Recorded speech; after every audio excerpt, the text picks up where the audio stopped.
Oh my goodness. Good morning, good afternoon. Whatever it is for you, I hope you're having a fantastic day. My name is Zach Schomler. This is Strong Opinion Sports, episode 647. Welcome in. Let me be very transparent. I'm in a new location. I have never recorded in this room before this moment.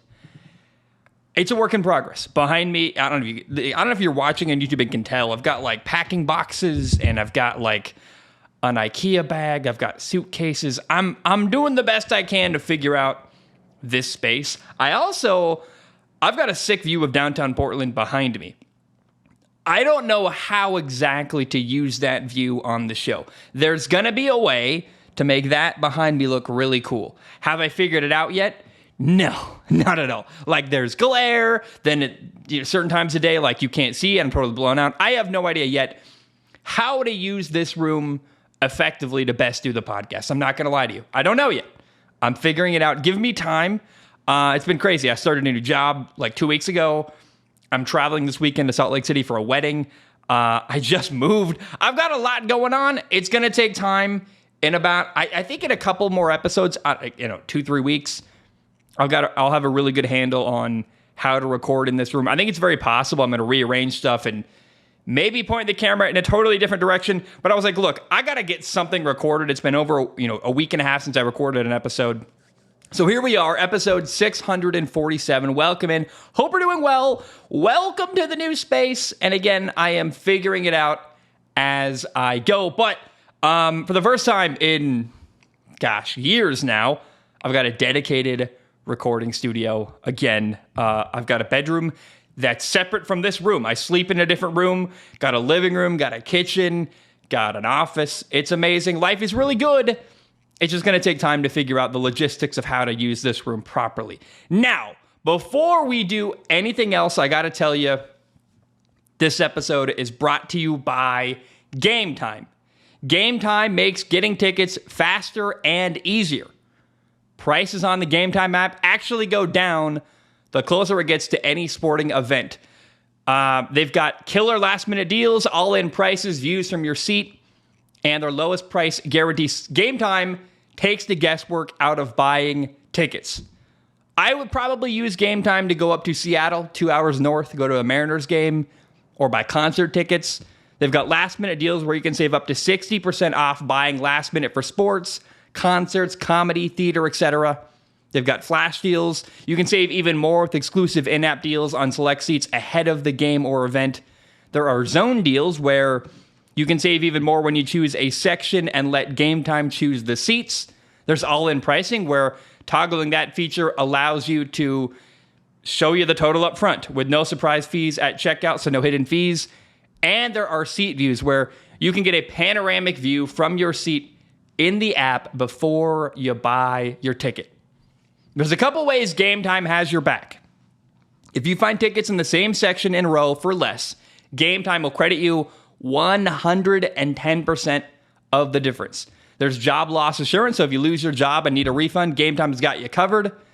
There's event cancellation protection, where you get an automatic full refund for events that are canceled and not rescheduled. There's a 24-hour return guarantee. You can return your tickets within 24 hours from the time of purchase for a full credit to your Game Time account. No questions asked. Download the Game Time app, create an account, and use code CLNS for $20 off your first purchase. Terms apply. Again, create an account and redeem with code CLNS for $20 off your first purchase. Download Game Time today. Last-minute tickets, lowest price guaranteed. All right. Welcome in. Gosh, I really have no idea. I hope the audio sounds good. I cannot gauge properly how it's going to sound. And the bad news is I don't have time. It's Friday morning. I'm recording 2 episodes back-to-back. I get on a plane in 4.5, 5 hours. So 5 hours from now, I get on a plane. I'm going to be in Salt Lake City editing the podcast. If it sounds terrible, I don't have time to fix it. I am going to do the best I can. Please bear with me. I want to talk about something today that I think it's a fun conversation. I was actually sitting on a beach in Hawaii like 2 weeks ago, having this exact conversation with my girlfriend Molly. We were talking about, she's like, who do you want to win the Super Bowl this year? And I was like, yeah, it's really kind of I am a fan of people. I don't have a favorite team. I root for people. I like coaches and quarterbacks and human beings and athletes more than I root for teams or, specific. I don't have a favorite team in any sport, and it's actually very liberating because I could just kind of pick and choose what people I want to root for. So Reefer Madness wrote in on Patreon and says, hello, Zach. Gonna keep this right and brief, but as someone who doesn't have a favorite team, who would you like to see win the Super Bowl the most? I came up with 8 teams that really pique my interest, teams I want to see win the Super Bowl. And you know what I'll do, actually? Because you say, which team would you want to win the most? So I'm going to tell you my 8 teams I'm interested in that I'd like to see win the Super Bowl. But then I'm going to pick one at the end. I don't know which one I'm going to do yet. As I talk myself through it, we'll pick one at the end that as like my Super Bowl. I wouldn't call them my favorite because it's not teams that I think. So all 8 teams on this list are teams that I think legitimately have a shot at winning a Super Bowl. For example, I would love to see the Chicago Bears win a Super Bowl. Caleb Williams, Matt Eberflus, a defensive coach I've been very critical of, a Bears franchise that's been horrible for a long time. I want to see the Bears win a Super Bowl, but they're not a realistic team to win the Super Bowl this year. That'd be cool. I'd love that. Or I'd love to see Justin Herbert and the Chargers do that. But that's a tough ask for Jim Harbaugh in year 1 in LA to win a Super Bowl. These are 8 teams that I think legitimately have a real shot at winning a Super Bowl and are teams I'd like to see win the Super Bowl. You will notice on this list, there is not, and I'm going to add one more. I see an opportunity to add, so let's make it 9, because I see a 9th team I could add to this list that has a real shot at a Super Bowl that would be fun to see. But the Kansas City Chiefs, for example, are not on this list anywhere. Are they a team that could win the Super Bowl? Yeah, they should probably be the favorite. Patrick Mahomes, Travis Kelce, a stacked roster, one of the greatest offensive minds in NFL history, Andy Reid as head coach. They're a loaded team. The Chiefs are absolutely a Super Bowl contender again this year. But I'm tired, dude. I want to see someone else get recognition and succeed and do something with. I'm honestly, how do I say this with nicely? I'm tired of Kansas City, man. I want to see someone else win this year. That would be really cool. I don't mind if KC gets there, but then I want someone to beat Kansas City in the Super Bowl. I want to see someone else hoist that trophy in 2025 February at the end of this season coming up. So team number 1 that comes to mind that I would really, really like to see win a Super Bowl this year, the Cincinnati Bengals. I love their head coach, Zach Taylor. Young guy. I really had to prove himself over the years. I think he's done that. I thought what he did last year with Jake Browning as a backup quarterback was really impressive. But then, obviously, the thing that comes to mind, the storyline, and the reason why I love Cincinnati is I love Joe Burrow. I love Joe Burrow so much, man. I remember once upon a time, I said Joe Burrow should intentionally not go to Cincinnati to play there. I thought they were going to ruin his career. I really believed in Joe. I thought he's an incredible quarterback. He played at LSU. I watched him get so much better from, he transferred out of Ohio State, went to LSU. Year 1 was okay. Year 2 got way better. You could tell Joe Burrow took a lot of criticism, worked really hard in the offseason, and got better. And from where he was at Ohio State early in his college career to now, he's a different person and a different quarterback. It's so cool to see the confidence, the swagger, the way he carries himself. He is, man, his pulse is like 15 all the time. Doesn't matter what situation he's in. He's relaxed. He handles it. I love Joe Burrow a lot. As a leader, as a guy I would want to follow, as a guy who handles really big moments incredibly well. He's accurate, does the little things well. I would love to see Joe Burrow win a Super Bowl in Cincinnati. And how cool would that be? The guy who I thought shouldn't go to Cincinnati, who did so much better than it wasn't about Joe. I thought Cincinnati was just a terrible franchise and going to ruin him. I watched him get sacked 13 times in a playoff game against Tennessee and win. He's overcome so many odds, and it would be so cool to see him take a frustrating franchise, a team that doesn't have, an indoor practice facility, a team that has ownership that confounds and confuses me. To see Joe Burrow lead Cincinnati to a Super Bowl, and by the way, a city I love. I love the people of Cincinnati. I love the city of Cincinnati. I'm kind of a weird guy. I'm from the West Coast. I romanticize Cincinnati. I've been there a couple times. I really, really like it. It's beautiful in the winter. It's clean. The food is good. The people are nice. The beer is awesome. I really like Cincinnati. To see that city win a Super Bowl and to see Joe Burrow do that would make me incredibly, incredibly happy. Let's stay in that division, the AFC North, because there's another team in that division I would be very happy to see win a Super Bowl at the end of this year. That's got to be Baltimore, the Baltimore Ravens, and it's for one simple reason. Look, we've seen the Ravens win a Super Bowl before. John Harbaugh, their coach, has won Super Bowl. He won a Super Bowl in the past. Like he's a coach who's incredible. He's won before, but it's really all about Lamar Jackson, their quarterback, for me. And the reason why I want to see them win. I love Lamar. I'm a huge fan of Lamar Jackson, and I think he gets really disrespected. I don't know why exactly. I think it's because his playing style is unique and different. He runs a ton. He's arguably the best athlete in the entire NFL with the football in his hands running. Like, he's just an incredible, incredible athlete. And because of that, he gets a lot of shade, and people think he can't throw, and people think he can't win in the playoffs, and blah, blah, blah. I hate this attitude, and it'd be really cool to see Lamar Jackson win a Super Bowl to kind of shut people up once and for all. For him to, I don't know how to say it any other way, shut up the haters would be really cool. And I love Lamar. Like, as a person, seems like an awesome dude, easy to root for. He came from Miami.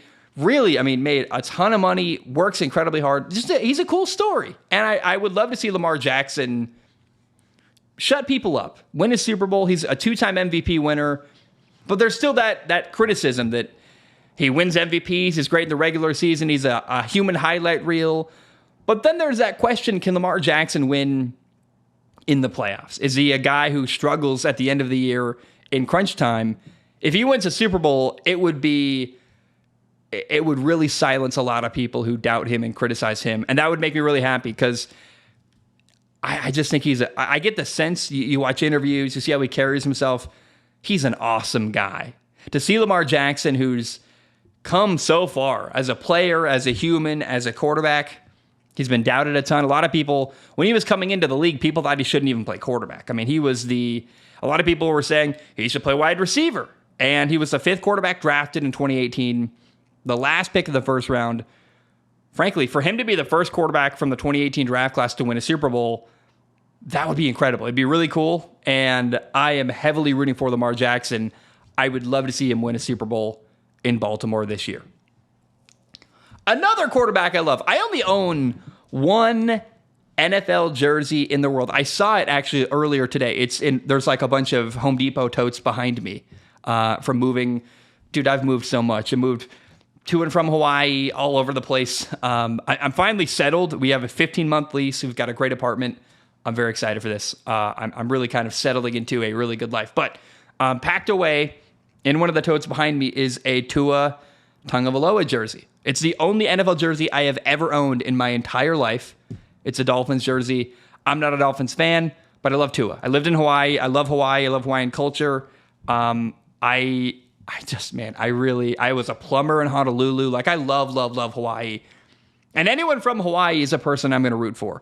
And then on top of that, you look at the character and the person Tua is. He's awesome. And by the way, I saw a video of Tua recently, the Miami Dolphins quarterback, where someone flipped. You can do this. You can put a video into video editing software and then flip the horizon. So it makes it look like Tua is a right-handed quarterback. When you watch Tua throw the football as a right-handed quarterback with the orientation flipped on screen, he looks outstanding. I think I've always kind of hesitated to, he's a left-handed quarterback. It looks weird. I'm not going to lie to you. His motion, his mechanics look bizarre left-handed because you just don't see that very often. And I write left-handed actually. I'm ambidextrous, but I throw right-handed. And so watching a lefty throw a football has always been kind of off-putting and weird. It never quite looks right.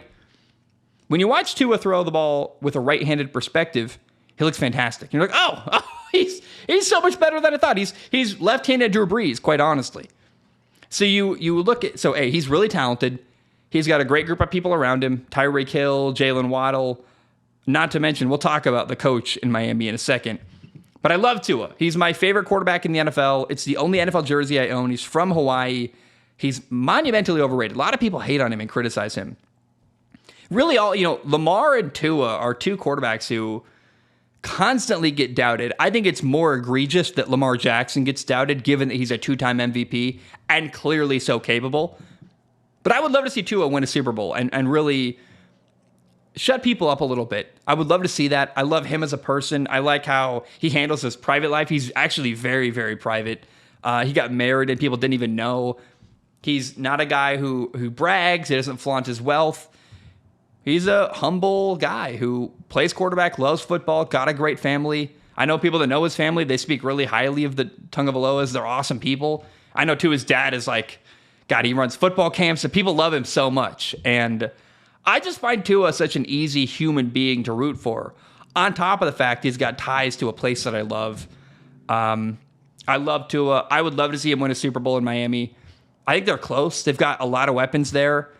But then the other piece of Miami is that they've got my all-time favorite NFL coach. Mike McDaniel is, dude, he is the coolest NFL coach I've ever seen. I love the comedian Dan Soder. Dan Soder has a YouTube special. You should watch it. I think it's called, what's it called? I don't want to misquote it, but there's about a 40-minute Dan Soder comedy special on YouTube you can watch. Highly recommend it. You may not know, Dan Soder, the comedian, is childhood best friends with Mike McDaniel. Mike McDaniel is the most interesting NFL coach in the history of the NFL. His stories are fun. Him in interviews is incredible. He talks in plain English the way you or I would talk to each other at a bar. He's very laid back. He's very straightforward. His interviews are hilarious and entertaining. He tells great stories. He is absolutely my favorite NFL coach in the NFL. I realized I said NFL like twice in that sentence for no reason. Like a double. Favorite NFL coach in the NFL is a bit redundant. Anyway, I love Mike McDaniel. I think the way he treats people, the way he empowers his players, the way he instills confidence in Tua. He's always believed in Tua. And Mike McDaniel's the kind of guy who goes, how can I help the people I have on my team win? How can I build a system that works around my quarterback best? How can I instill confidence in my quarterback rather than tear him down? I'm going to pump him up and instill confidence in him. Mike McDaniel is exactly what Tua needed when Tua was at a point in his career early on where a lot of people doubted him. The former coach, Brian Flores, didn't seem to like him or want him. I just really admire Mike McDaniel, his leadership style, his ability to empower his players. I just think he's awesome. An incredible guy, an incredible storyteller, really interesting, a guy who dealt with alcoholism and overcame it and became a rock star in the city of Miami. I love Mike McDaniel, and to see him win a Super Bowl alongside Tua would make me very, very happy. How about another team? Team number 4 I would like to see win a Super Bowl this year. How about the Jets? First of all, Jets fans are tortured. It's been if you know any Jets fans, I do. I always feel bad for Jets fans when I talk to them. Their lives seem difficult and painful and sad. And especially the way last year went, where they got this legendary Hall of Fame quarterback, Aaron Rodgers, and within minutes of the season starting, he was out for the year with a torn Achilles, season over. And after all that hype, to have it end the way it did was painful and tragic. And Jets fans are, some of the guys I know are like, I'll never believe in the Jets ever again. Here's the thing. I think they've got a really good defense. I like their coach. They've got a lot of great weapons around Aaron Rodgers. That's an overstatement. How do I say this? They've got some young players that are interesting. Garrett Wilson, for example, at receiver. They're trying to win. They've got pieces around Aaron Rodgers that make sense. But then they've got a Hall of Fame quarterback who is arguably, I don't think he is. I think Patrick Mahomes is the most talented quarterback I've ever seen play in the NFL. But man, Aaron Rodgers is up there in that conversation. Top 3 talent ever to walk the face of the earth and play quarterback. And what can he do at 40 years old? I'm not sure. We'll find out. I think the Jets have a shot at a Super Bowl this year. Maybe that's wishful thinking, and I'm open to that. I'm very willing to be wrong about this. But I know it'd be a cool story to see Aaron Rodgers way late in his career leave the Green Bay Packers, go to New York, win a Super Bowl with the Jets, return the Jets franchise to the top of the NFL would be so cool. It's been so long since Joe Namath that the Jets have won a Super Bowl. What is that, Super Bowl 2? Literally, it's 2 or 3. I would love to see the Jets win a Super Bowl with Aaron Rodgers. I know Aaron Rodgers gets a lot of hate. He's very, he's kind of a polarizing political figure, actually. I don't care about any of that. I care about Aaron Rodgers, the quarterback, the guy on the field. And to see Aaron win with the Jets would make me happy. I would root for that. It would be a fun storyline. It'd be great for Jets fans. I would absolutely be happy to see the Jets win a Super Bowl, Super Bowl at the end of this year. You hear that? I can't even finish that sentence. I get choked up at the thought of the Jets winning a Super Bowl. Nah, I just choked on my own spit, basically. Give me a second. You know, you guys don't realize. I encourage you to sit down talking to a microphone for 2 hours. Just try it sometime. It's not exactly the easiest thing in the world. I know it sounds like, oh, you sit down and talk about football. Okay, try it. Go ahead. Let's stay in the division. I was going to talk about Houston next, but we'll talk about Buffalo instead first. The Buffalo Bills are a team that I would really like to see win a Super Bowl. I was really critical of the Buffalo Bills this earlier in the offseason where they lost a lot of their they traded away Stephon Diggs. They lost a lot of veteran players. Jordan Poyer comes to mind. Guys who'd been staples in the Buffalo Bills franchise for a long, long time. They're paying Josh Allen, their quarterback, a ton of money. I've been really worried. A couple years ago now, they let Brian Daboll, their offensive coordinator, leave to be head coach of the Giants rather than promoting him to head coach. They kept, their current head coach. It's Doug. Why can't I remember his name? I don't know how is that possible?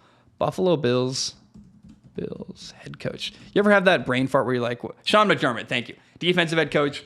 I don't know that Sean McDermott was the right guy to be the Bills head coach. I wonder often if they should have internally promoted Brian Daboll and let Sean McDermott walk, or said, if you want to be defensive coordinator, great, but we can't afford to let Brian Daboll walk out of our building. I would really like to see the Buffalo Bills win a Super Bowl this year.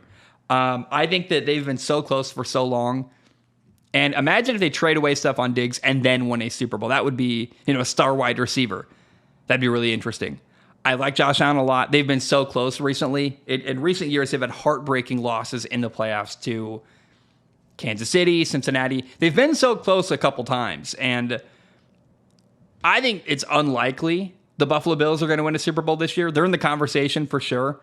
When I look at my list of teams that could win, Buffalo is not at the top of the teams that are likely to win a Super Bowl, but it would be really cool to see them win. I love Buffalo as a city, especially after, in the late 90s, they lost 4 Super Bowls in a row. They've got the best quarterback they're ever going to have, probably in the history of their franchise, Josh Allen. Man, I would really enjoy watching the fan base in Buffalo celebrate winning a Super Bowl. They would go insane. It'd be cool to see Josh Allen win. It'd be cool to see another team, a different team in the AFC other than Kansas City, win a Super Bowl for once. And I would be totally overjoyed to watch the Buffalo Bills hold up a Super Bowl trophy at the end of this year. Let's talk about Houston. How about the team where Stephon Diggs, he got traded from Buffalo to Houston. Houston's a legitimate Super Bowl contender in my mind. I don't know if that seems crazy to you or not, but they've made a lot of upgrades. Their team is better. They're going into year 2 with their young quarterback, CJ Stroud. Again, they traded for that star receiver, Stephon Diggs. They were in a weaker division where I think they could cakewalk to win their division. I know it's competitive. The Colts are better. The Jaguars have Trevor Lawrence with a massive contract extension. Tennessee's trying to improve with Brian Callahan at head coach and Will Levis at quarterback. It's a more competitive division than we've seen in the past, but it's still, Houston's easily the best team in the AFC South. I think Houston's definitely a playoff team winning their division. And the question is, can they beat one of the big boys like Kansas City, Buffalo, Cincinnati, the Ravens? I think they absolutely can. And I like CJ Stroud, man. To see him win a Super Bowl, to do what, after Deshaun Watson did what went down, how do I say this?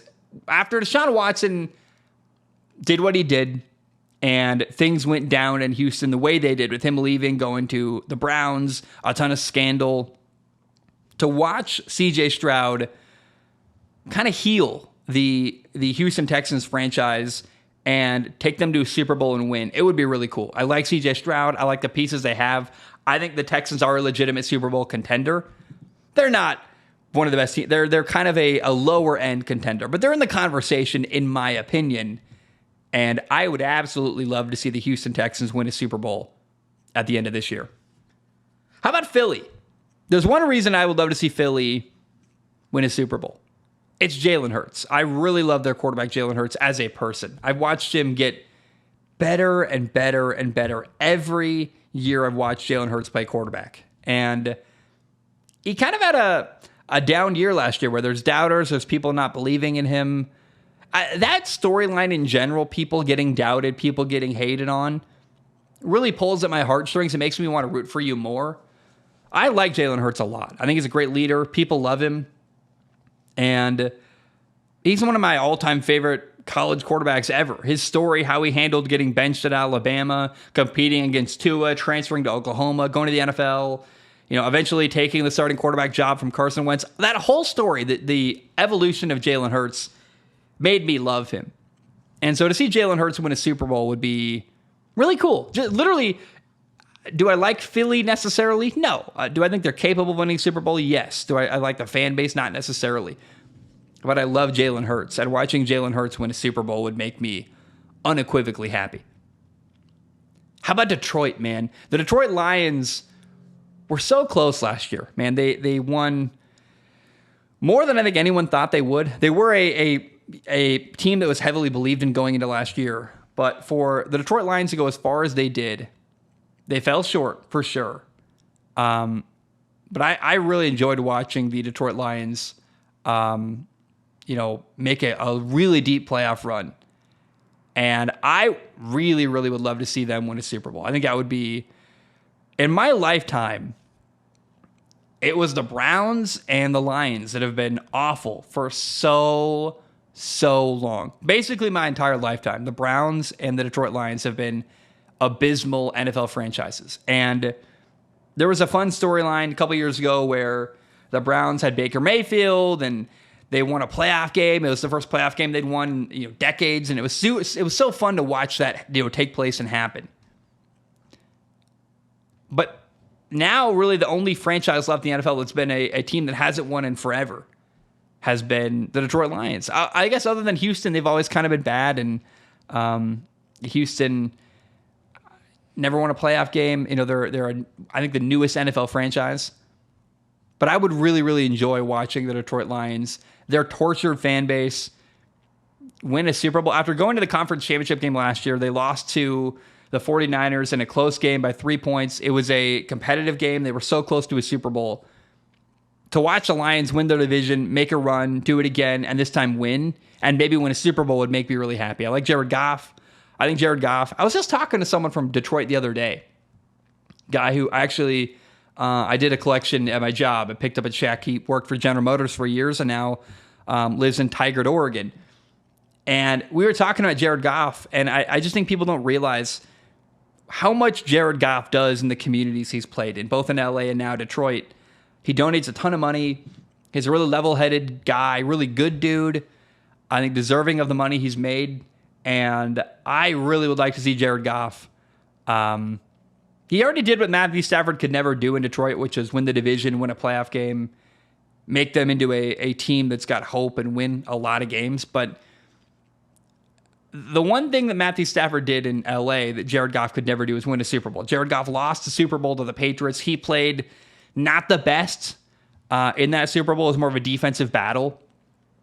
So to watch Jared Goff not only do what Matthew Stafford could never do, which is turn the Lions into a winning franchise, but then also do what Matthew Stafford did do in LA, which is win a Super Bowl. I would really, really enjoy watching Jared Goff win a Super Bowl with the Lions. I think the fan base deserves it. I love Dan Campbell, the Lions head coach, as a human. Seems like a great leader of men that people want to follow. I would so much enjoy watching the Detroit Lions win a Super Bowl at the end of this year. And that leads me to my number 9 team I added on the fly. It's the 49ers. The 49ers, I've watched them lose multiple Super Bowls in the last 5 years. They lost one with Jimmy Garoppolo. They lost to Kansas City. Then they lost another Super Bowl to Kansas City this past year with Brock Purdy at quarterback. I would really enjoy watching the 49ers win a Super Bowl. I like Kyle Shanahan a lot. He's becoming a guy who's, at this point, almost underrated, where he's lost a lot of playoff games in his career. Not going to lie to you. Lost a Super Bowl as offensive coordinator with the Falcons. He's lost 2 Super Bowls as head coach of the 49ers. To see Kyle Shanahan finally win a Super Bowl would be really cool. And then to see Brock Purdy, a guy who came out of nowhere, Mr. Irrelevant. His story is so cool, Brock Purdy's story. To watch Brock Purdy win a Super Bowl would be a lot of fun.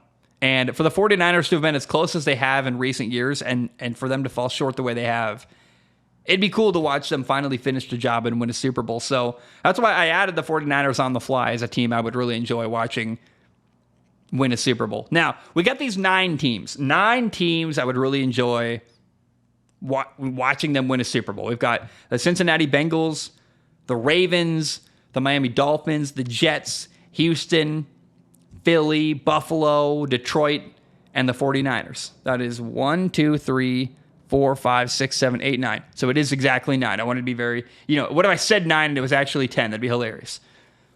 Which team would I like to see most win a Super Bowl? I really, I was going to say Ravens because I love Lamar Jackson. I'd love to see Lamar Jackson win a Super Bowl. That would make me so happy. But the reality is, a team I think I would most want to see win a Super Bowl, because of how much I love their head coach and their quarterback, it's got to be the Miami Dolphins. I would love to see Tua win a Super Bowl, the Hawaii kid with Mike McDaniel as his coach. It would make me overjoyed. So the team, to answer your question, Reefer Madness, all the way back to the beginning, he says, which team would you like to see win the Super Bowl the most? The answer to that question is, I would most enjoy watching the Miami Dolphins win a Super Bowl. All right, Trevor Lawrence. Let's talk about Trevor Lawrence's contract. Trevor Lawrence just signed a massive contract extension. $275 million. I really don't get it. I guess this is the quarterback market now, where if you play good a little bit, you're going to get a ton of money. I've been waiting for Trevor Lawrence really to impress me. I don't know if this is blasphemous to say or not. I'm sure Jaguars fans love him. But Trevor Lawrence just got a massive 5-year, $275 million contract extension. And he's not done a lot. I mean, I really, maybe that's crazy. I know there's some highlights of him, where you watch a lot of throws that should have been touchdowns. I'm not saying Trevor Lawrence isn't an awesome quarterback and done a lot of stuff. But the money quarterbacks are making in the NFL right now is just, it's a little bit baffling. I guess he's I think a franchise quarterback, I guess. And the Jaguars love him. They're happy with him. I don't want to criticize this too much. It felt like, wow, that's the quarterback market today. Jared Goff, Trevor Lawrence, these quarterbacks are making, Dak Prescott. I mean, quarterbacks that are not in the top 5 in the NFL are making insane money. And it's never going to be comfortable to me. It's always, I got to adapt. I acknowledge, like, this is the NFL today. If you win a little bit, you win a playoff game, you show you're a solid quarterback, I guess you're going to get insane money. But I personally, Trevor Lawrence was viewed as a generational talent, the best quarterback we've seen in years. And I always, when he was getting drafted, that process, I was contending already, like, no, Joe Burrow is the best quarterback prospect we've seen since Andrew Luck, not Trevor Lawrence. And I have been waiting for the moment where Trevor Lawrence just shocks the world and plays lights out. It hasn't happened. I don't know if that's crazy of me to say. I realize I'm opening myself up to a lot of criticism, and I realize he made a lot of plays last year that went underappreciated in Jacksonville, and Trevor's done a lot of stuff with not the best help around him. But my initial personal reaction to 5 years, $275 million was, wow, the quarterback market is just one that rewards any level of success. And I guess that's the market now, is if you win a little bit and I guess there's the way you're viewed as favorable in the NFL, you're going to get upwards of $250 million in the NFL. But I saw Trevor Lawrence sign that contract and thought, oh, that's more money than I thought he was going to make. And it is what it is. We'll see what happens. I'm waiting for Trevor Lawrence to really pop and dominate in that division of AFC South. It hasn't happened yet, in my opinion. Maybe I'm alone in that, but I'm waiting for Trevor Lawrence to really grab my attention and wow me in Jacksonville. And look, I'm going to get so much anger for saying all this, but I haven't seen what I wanted to see for him to deserve a 5-year, $275 million contract extension. Let me know. Am I out of pocket for that? Am I crazy? Is that blasphemous of me to say? I don't know. I just, my initial gut reaction when I saw that was like, oh, it's a lot of money for a quarterback who hasn't done a lot in the NFL. So my 2 cents. I think there's better value out there for a similar level of production at the quarterback position. All right. Let's answer Patreon questions. You can support the show at patreon.com/Zach Schaumler. Patreon.com/Zach Schaumler. It's $1 a month. You can donate more if you want to. Please do. But $1 a month gives you access to submit questions on Patreon. Now, I do not guarantee to read your question on the show, but I all but guarantee. Like it's pretty likely if you're right into the show, you're going to get your question read. I really enjoy it. The community's awesome. I look at every single write-in with my eyeballs. That's my only guarantee. And I read the best ones on the show. Justin writes in today. Justin says, hey, HVAC Zach. In light of Jared Goff getting a massive contract extension, I want to know what you think of some of the quarterbacks who are next in line to get paid. The 3 being Trevor Lawrence, Tua, and Dak Prescott. Unless they play lights out this year, I don't think they should get top pay.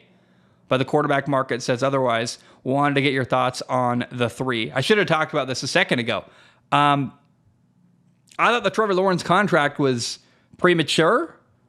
I don't know why they signed him to what they did now. I mean, maybe it was Jacksonville hedging their bets. Maybe they expect Trevor Lawrence to have just an insane year this year, which would raise his market value and make the number they would owe him even more than the 5 years, $275 million.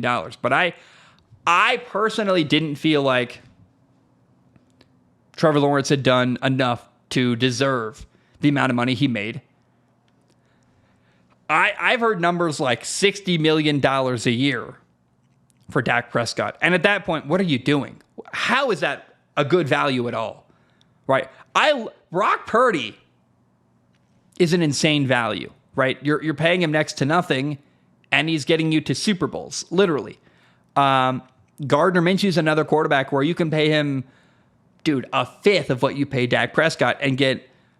I think Gardner Minshew is 85% as good as Dak Prescott for a fifth of the price. I mean, it really doesn't make sense to pay Dak Prescott $60 million a year. I think you're better off just drafting a young quarterback on a rookie contract and paying that young, talented athlete to figure it out. I would not sign Dak Prescott to a massive new contract. I think Tua is as good as his value allows him to be. I like Tua a lot. I think he's better than people realize. I'm a huge biased Tua fan. I wouldn't give Tua a 5-year, $275 million contract.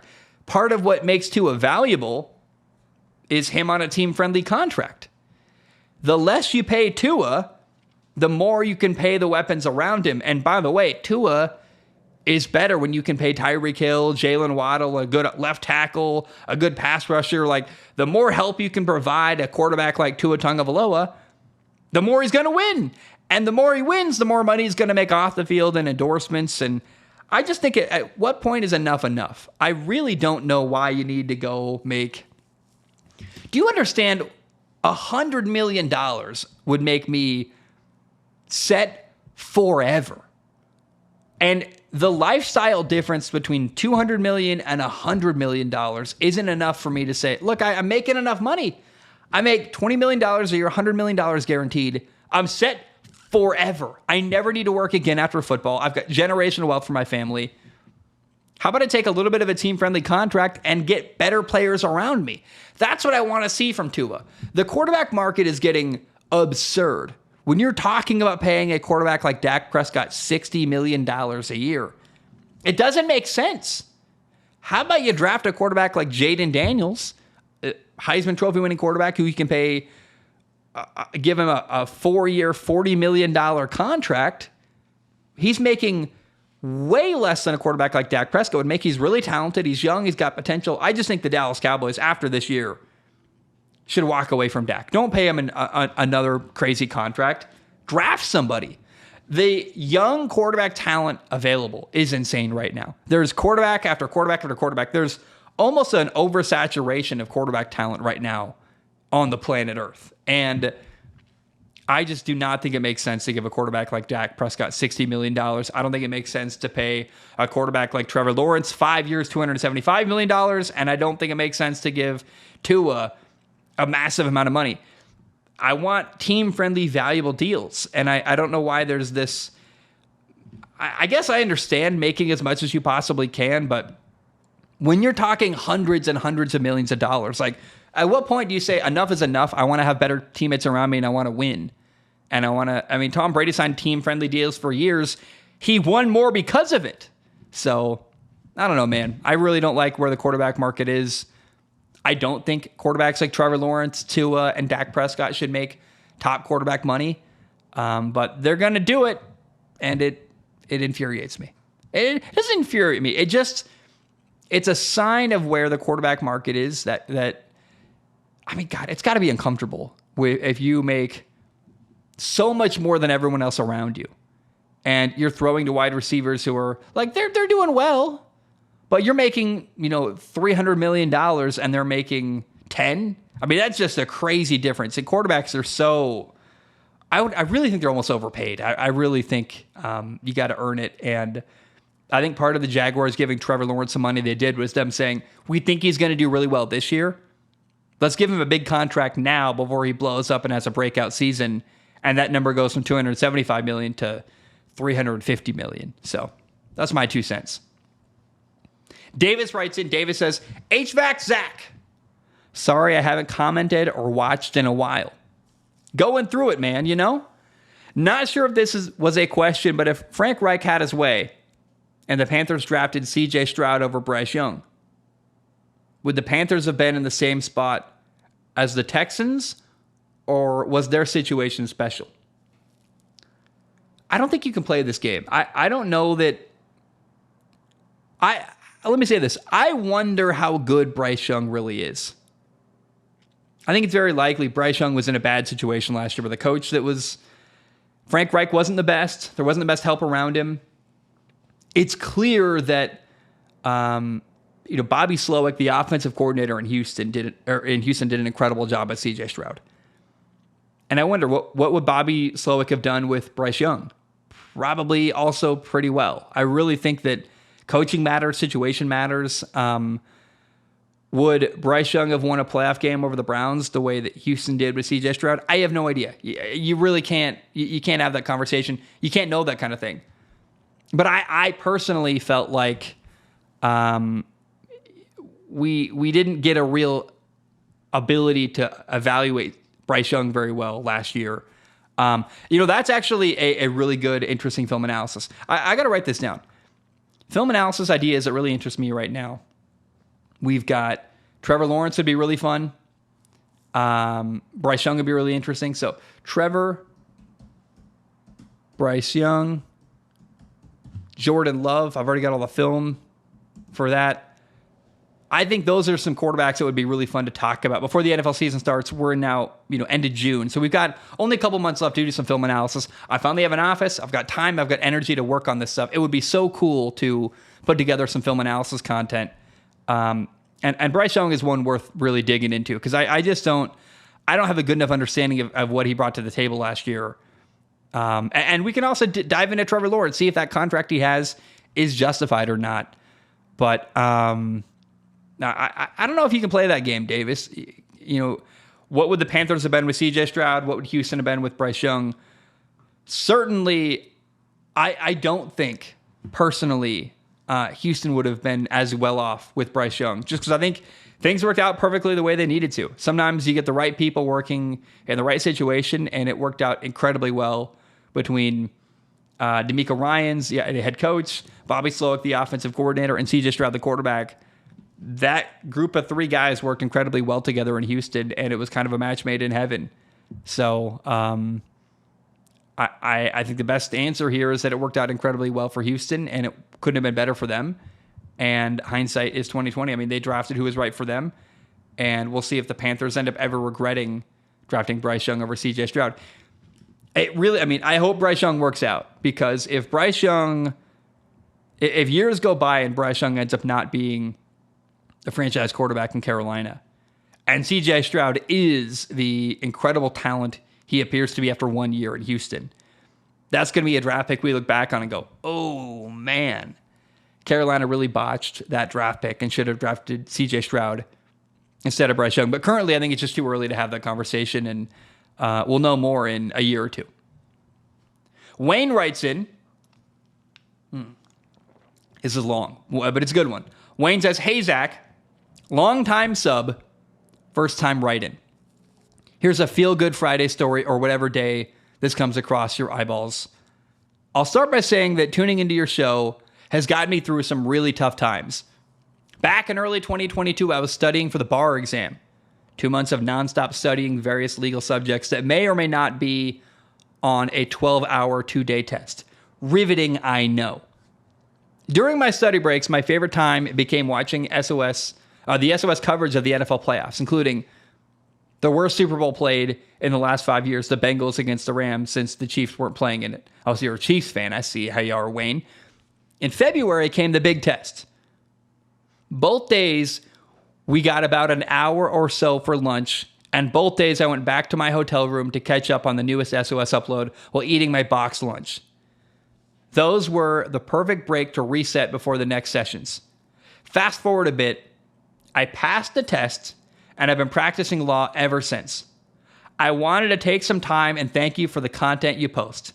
Nowadays, most sports media is filled with analysts just pushing an agenda, but you keep it real. Thank you. Wayne, first of all, congratulations, man. You made a huge career step. That's so cool. I don't know if it's condescending or weird to say I'm proud of you, but I'm happy for you. That makes me happy to hear. I love hearing people doing well, achieving their goals. Sounds like you did all of that. I'm honored to hear that SOS was a thing that kept you company and did well for you during that period of your life. Those kind of stories are easy to forget. Like, I never know what kind of impact SOS really has. I'm just a guy who records a podcast in his room, right? Like, I don't really know. And that kind of story means a lot to me. So I'm really glad SOS was a thing that helped to decompress, it sounds like, at a really stressful part of your life. And congratulations on becoming a lawyer. I know. I dated a lawyer briefly, and I know that is a ton of work. It's a really hard test to pass, the bar exam. Just round of applause, Wayne. Well done. I'm happy for you. Keep doing what you're doing, and use your power for good. Jeffrey writes in. Jeffrey says, hello, Zach and your eyeballs. Was finishing up episode 641 and got to the part where Lionheart talked about his journey with watching Kenny Omega in New Japan Pro Wrestling. It got me thinking, what are your thoughts on the sport/industry, or whatever you want to call it?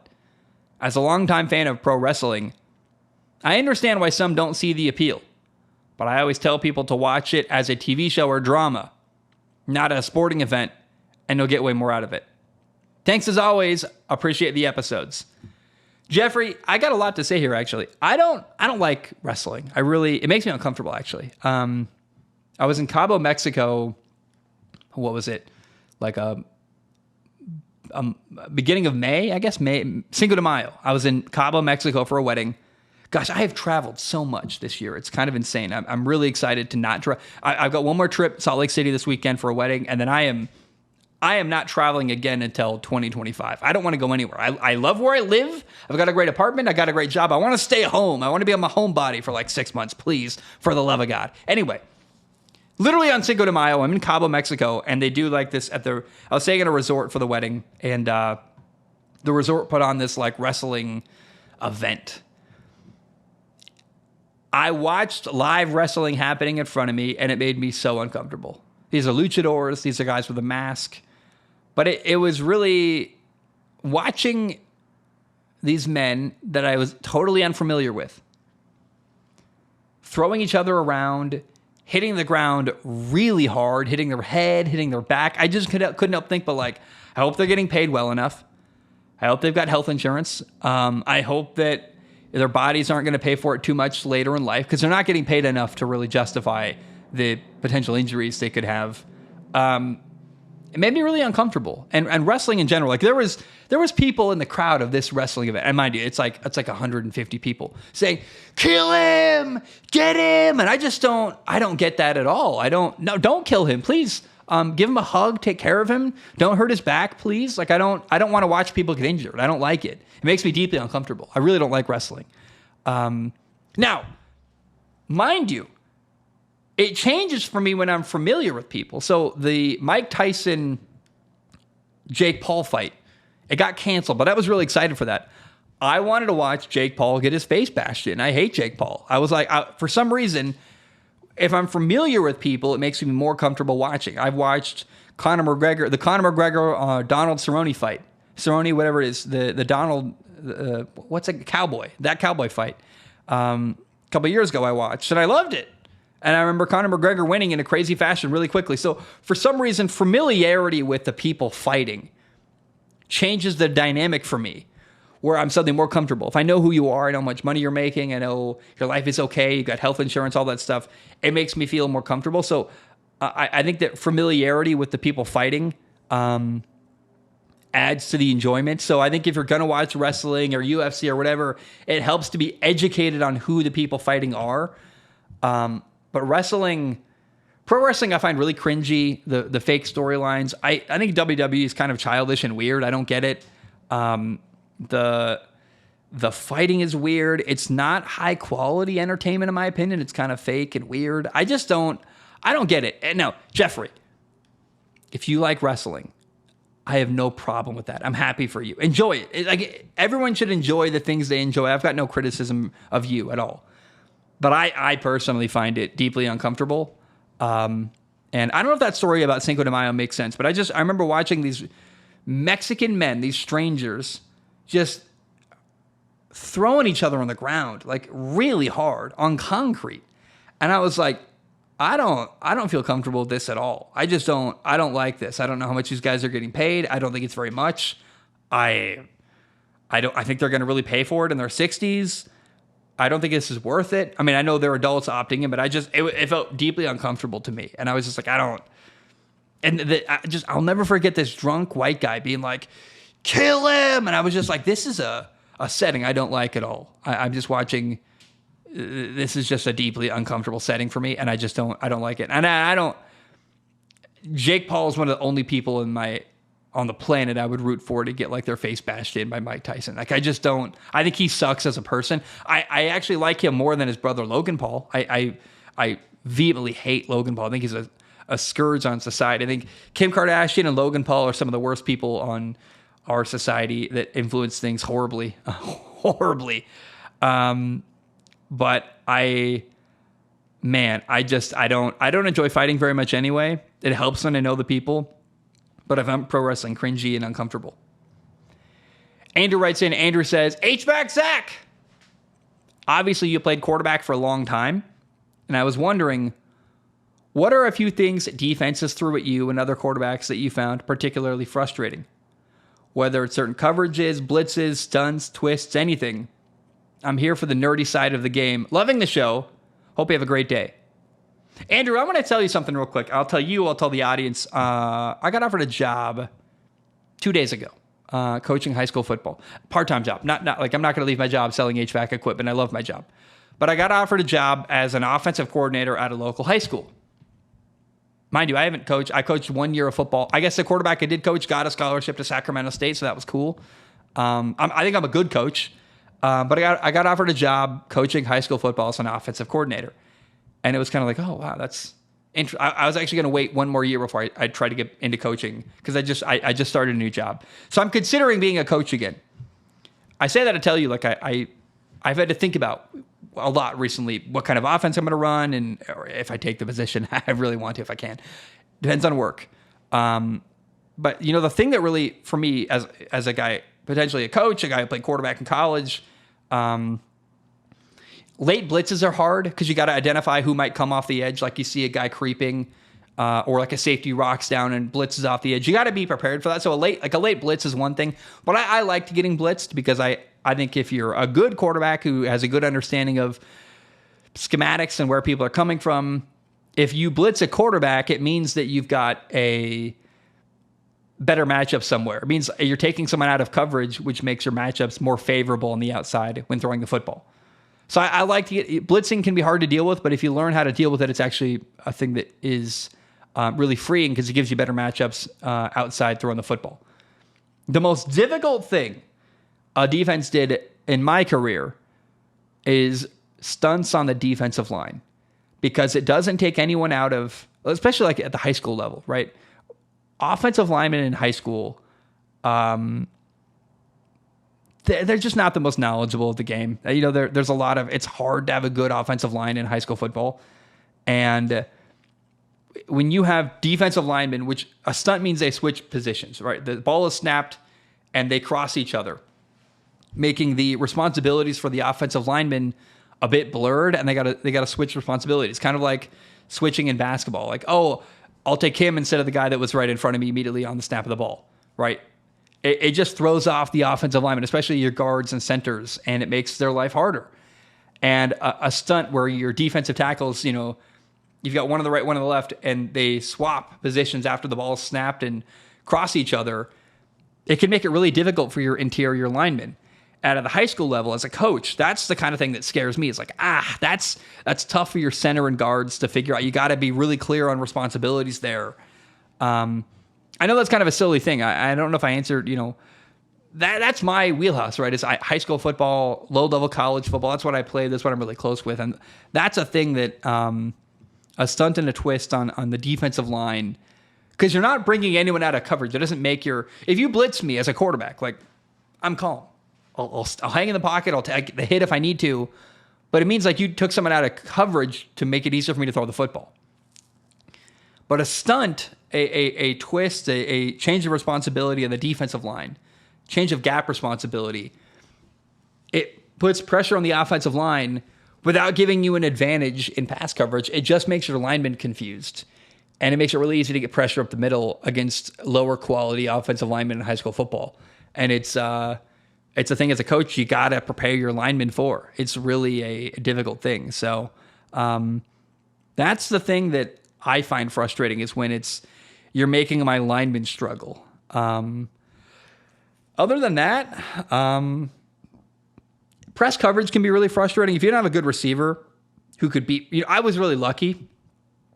Everywhere I played from my junior year on had really good receivers that could beat press coverage, where if you jam a receiver at the line of scrimmage, they got to be able to win outside and convert, to a fade route basically, or lean really hard and run a slant to get open. Like you got to be able to beat press coverage, and that can be challenging if you've got lesser receivers who can't beat press coverage. But I always did, so I was always okay.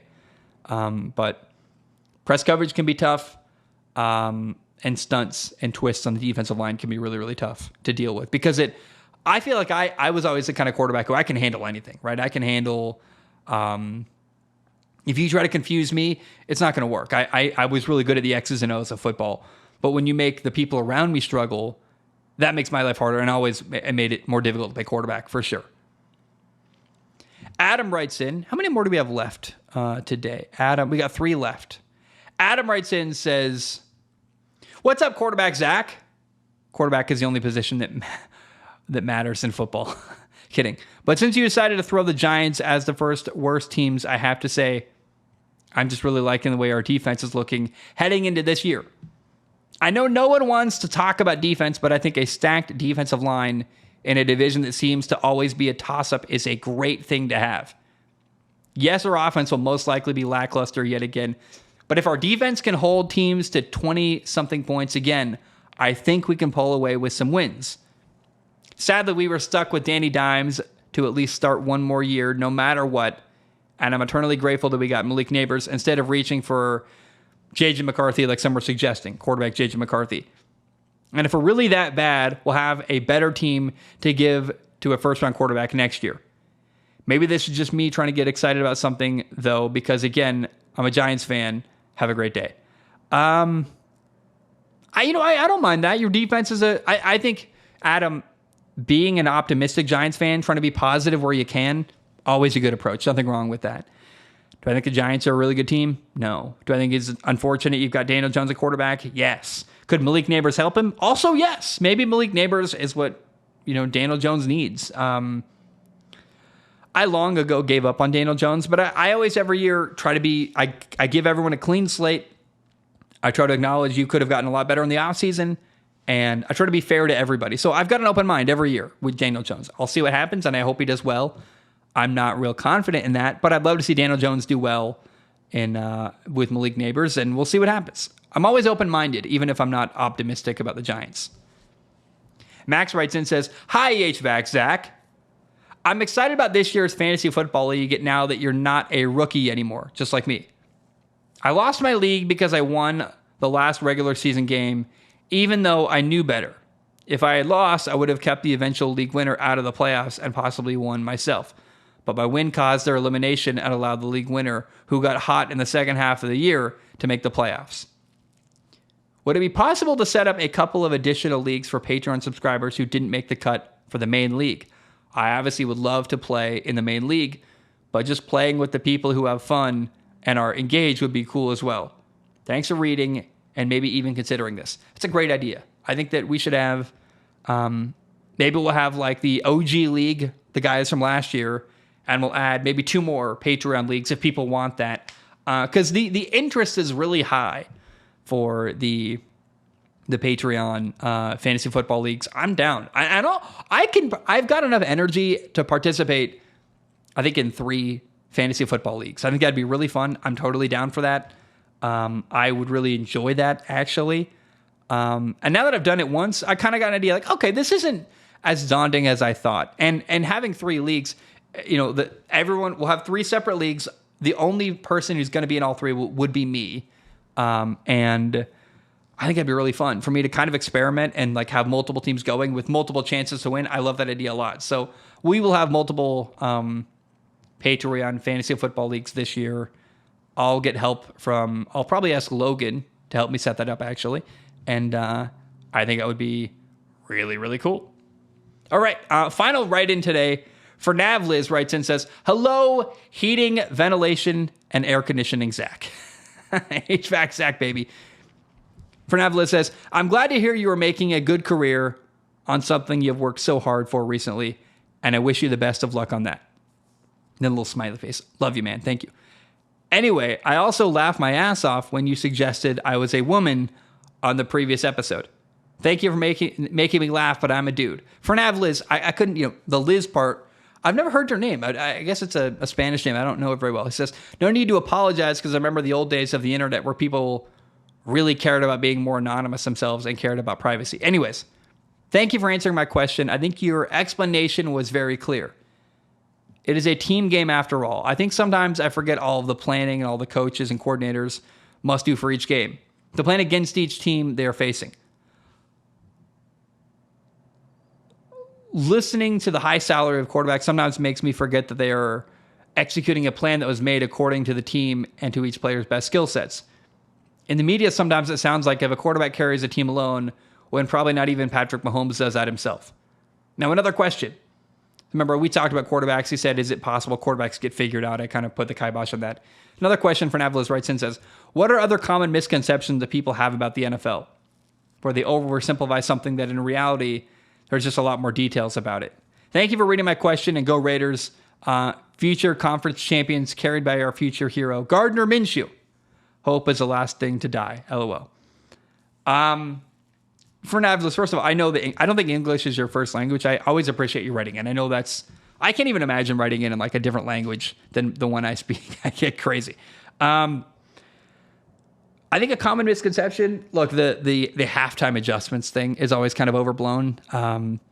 I've heard Peyton Manning talk about this. Like, look, you make a plan and you roll with it. And you make subtle adjustments throughout the game, but like no one goes in at halftime and goes, let's throw everything away and try totally different stuff. It's like, well, no, that's at halftime. You don't have enough time to do that. You sit down, you take a breather, you get some snacks, you chill, and you go right back out. Halftime is so quick in the NFL. You don't really have time to, people act like they threw everything away and restarted a totally different game plan. Like, no, you make adjustments throughout the game for sure, but I think that one common misconception is this halftime adjustment idea that it's a bit, I would say, overblown and maybe overstated what goes on with halftime adjustments in the NFL. I don't know if that makes sense, but it's honest. Guys, I love you. I appreciate you. I hope you have a great day. I'm going to get ready to get on an airplane, but thanks for listening. Thanks for tuning in. I hope you like the new set. I'm looking behind me on my camera. It's beautiful. You can see the West Hills of Portland, Oregon behind me. I love where I live, man. I got really lucky with a good corner unit apartment in a great part of town. Life is going really well for me, and I'm really happy with it. So, guys, I love you. I appreciate it. I hope you have a great day. And until next time, bam, we are